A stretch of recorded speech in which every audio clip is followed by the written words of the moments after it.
contohlah waktu yang luar biasa Allah lipat ganda antara maghrib dengan isya. Le urang tanya yang waktu kaduha katimuh kesadaran kaji ke ahli masjid galak jak masjid.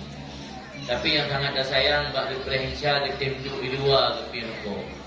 Bak geprehensya getim duk sabor jempuk bak terang masjid ngumpat gitu.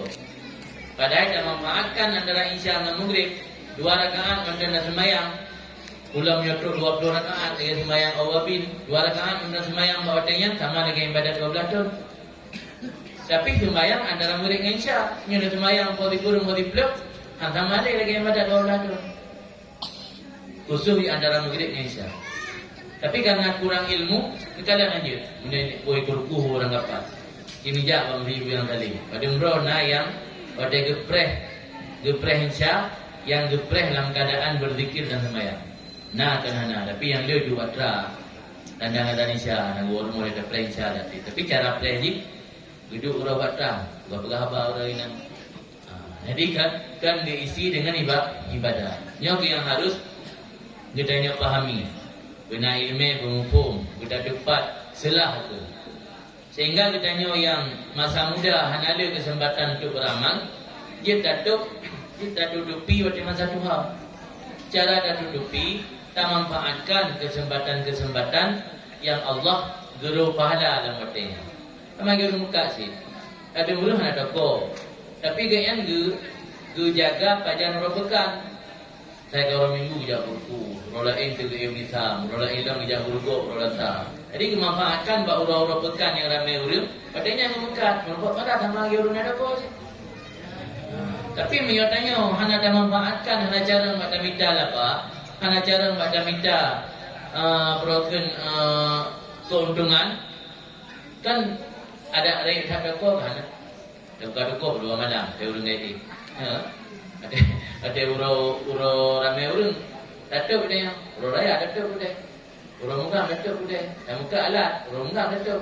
Kira-kira ilmu pada apa? Ini yang bunuh ada buka dalam puasa. Dupur di luar datuk urang belanja kat datuk. Ini yang malam dia hana urang dia buka alam. Kira-kira ilmu untung. Nampak. Menanjik yang ibadat ke Allah. Yang ibadat ke Allah, talum watai-watai yang Allah guru pahala watai. Dengan orang tanya mbak salah satu ulama. Long yang ke Tuhan lama masa muda halur untuk beramal. Kira-kira ejek belum kejar ketertinggalan amalnya. Yang umum kan 60. Mungkin belum dapat kembali kesempatan amalnya. Mungkin, tapi dengan memanfaatkan wadah yang berbohong. Dah wadah berbohong, dia dalam subuh sampai subuh, dia subuh sampai isyarat, dia dalam maghrib sampai maghrib, dia maghrib sampai isya. Yang yang berbohong dalam 12 malam, yang inan dia dekat Allah guru pahala beramal tanya. Dan waktu lain. Itu lembaga perbandingan. Saugat ni sembahyang sunat mutlak, sembahyang sunat mutlak antara maghrib dengan isya dengan nohat. Jika maghrib dengan isya, sembahyang nohat merupakan pahala 12 tahun. Yang sembahyang antara maghrib dengan isya dalam hati merupakan pahala 12 tahun. Miokai nohat yang geniai macam beda di bodai. Beda bodai dijaga tengok dengan gajut, dengan witir, sembahyang nak mutlak nan lebih dulu. Jadi mana sembahyang nohat? Jadi nawat-nawat jim beramal yang lebih pahala berlipat ganda dan lebih lebih. Ini harus dipahami dengan ilmu agama.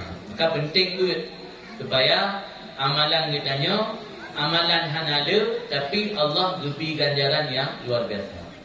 Apa itu dalam bukan? Kadang nanti ke Ramadan. Apa hal yang biasa terjadi dalam masyarakat ketika liu sembahyang isya dalam bulan Ramadan. Rata-rata orang dia Udubit dan yang geprek Tungku video baca salatul tarawih. Adapun sembahyang ba'diyah isya rata-rata hanya orang kubur. Tak hanya debit dilakukan yang pinukok dan najabak dilakukan. Tapi baik tinggal sembahyang ba'diyah isya. Karena kedudukan ba'diyah, kedudukan rawatib ba'diyah isya atau ba'diyah maghrib, apapun sembahyang rawatib mendekati kedudukan fardu. Sembahyang sunat ada 2 tingkat. Nah yang mendekati sembahyang fardu Malah dia kegelantar sembahyang fardu bagi orang yang betul-betul tua. Anak tengah baca. Dia sering hanya ngepuput. Itu sembahyang sunat rawatib.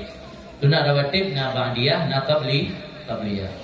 Na posisi sunat di bawahnya. Lagi tahajud, witir, sembahyang pulang bertasbih, sembahyang duha. Nah yang posisi bawahnya lah. Tarawih posisi paling bawah. Lebih mulia ba'diyah insya dengan tarawih.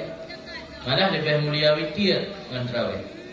Bila ngampung yang lewat dengan tarawih, ba'diyah insya hanya sembahyang, pada witir kau jepit, ya kan? Tinggal dalam ngampung saja. Pada witir tengah tunggu imu baca kamilin, aku dia hendak kau berangkat. Witir hendak kubur. Yang ba'diyah insya hendak kubur sih. Yang kubur tarawih. Padahal tarawih sembahyang sunat level paling bawah. Maka nak dihitung juga tak gaji. Tapi rawatib ini mendekati fardu keutamaan ni. Rawatib anak kubur, witir anak kubur, dan ada yang kuimu dengan baca Allahumma ja'alna kamilin bil imani kamilin yang kau dia mendamankan. Berarti witir anak ba'diyah insya. Dan anak pada sih tarawih saja. Ini akibat anak ilmu. Dia teh anak ilmu, roh semangat tanya ba'da yang kurun keutamaan. Ba'da yang lebih keutamaan kau kurun semangat. Lagi hanya doa silahkan. Dia hanya doa silahkan. Bahawa ulun lepas ramai dia hanya damai barang. Pada hanya lepas ramai nan damai barang. Pada musim semula dah buka tadi. Pada musim pemukul buka baca. Apa ni lagu? Pada musim semula boleh baca. Pada musim pemukul boleh tadi. Dia kalah buka. Jadi kalau dah buka musim roh. Maka hanya doa minta laba anak cilah. Jadi benar ilmu. Untuk minta laba kira dengan si harus benar ilmu. Kerana kepenting pendidikan agamanya sangat saya butuhkan kan hanya ke anak-anak budaya mentang. Orang juga sangat membutuhkan ilmu agama.